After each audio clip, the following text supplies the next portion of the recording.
राहुल गांधी के कुरुक्षेत्र दौरे को लेकर कैबिनेट मंत्री अनिल विज ने तंज कसते हुए कहा कि राहुल गांधी की एक्सपर्टीज से पूरा देश वाकिफ है।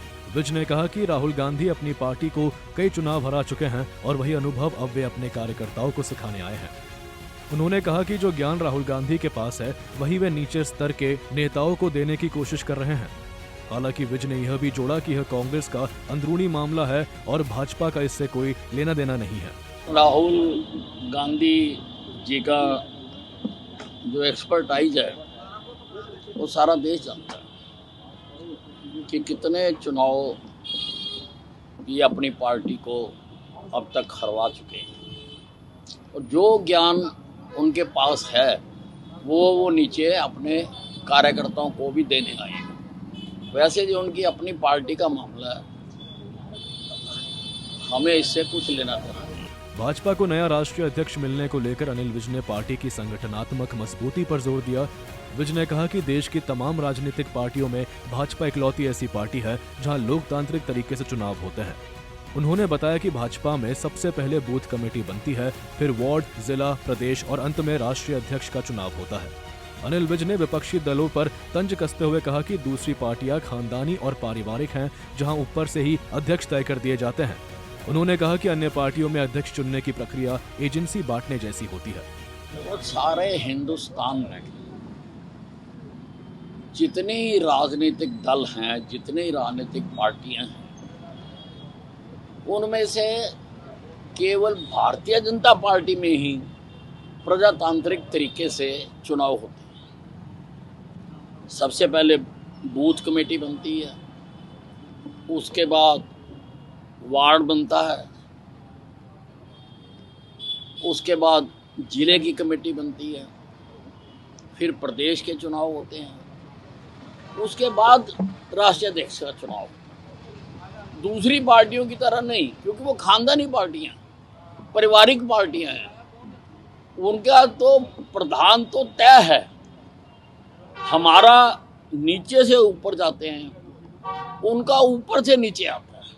ऊपर प्रधान तय है, वो प्रदेशों के प्रमुख तय कर देता है, प्रदेशों के प्रमुख जिलों के प्रमुख तय कर देते हैं, जैसे एजेंसियां बांटी जाती हैं।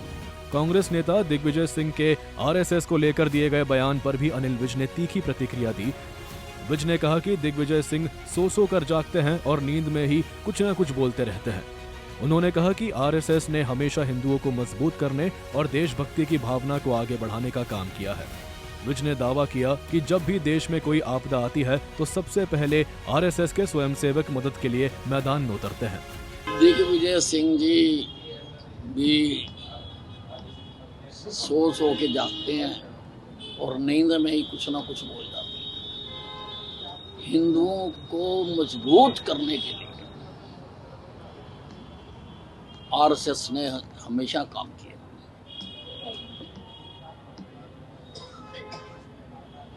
और राष्ट्रभक्ति, देशभक्ति ये केवल आरएसएस ने ही अपने कैडर को सिखाई है।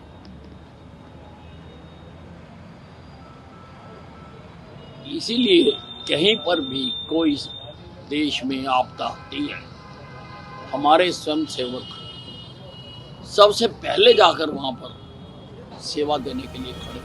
कांग्रेस नेता रणदीप सुरजेवाला के बीपीएल परिवारों को लेकर किए गए ट्वीट पर भी अनिल विज ने पलटवार किया। विज ने कहा कि किसी भी गरीब का जायज हक छीना नहीं जा सकता। उन्होंने स्पष्ट किया कि बीपीएल कार्ड उन्हीं परिवारों को मिलता है जिनकी वार्षिक आय 1,80,000 रुपए तक है। अनिल विज ने सुरजेवाला पर तंज कसते हुए कहा कि उन्हें सिर्फ राजनीति करनी आती है, जनता के हित की चिंता नहीं। सुरजेवाला जी अच्छी तरह से जानते हैं कि किसी का भी जायज हक छीना नहीं जा सकता।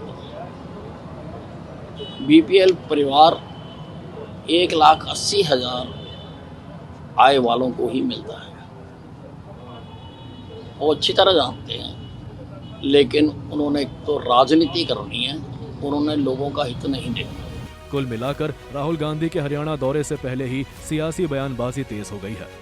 कैबिनेट मंत्री अनिल विज के इन बयानों के बाद साफ है कि आने वाले दिनों में हरियाणा की राजनीति में आरोप प्रत्यारोप और तेज होंगे। अब देखना होगा कि कांग्रेस इन हमलों पर क्या जवाब देती है।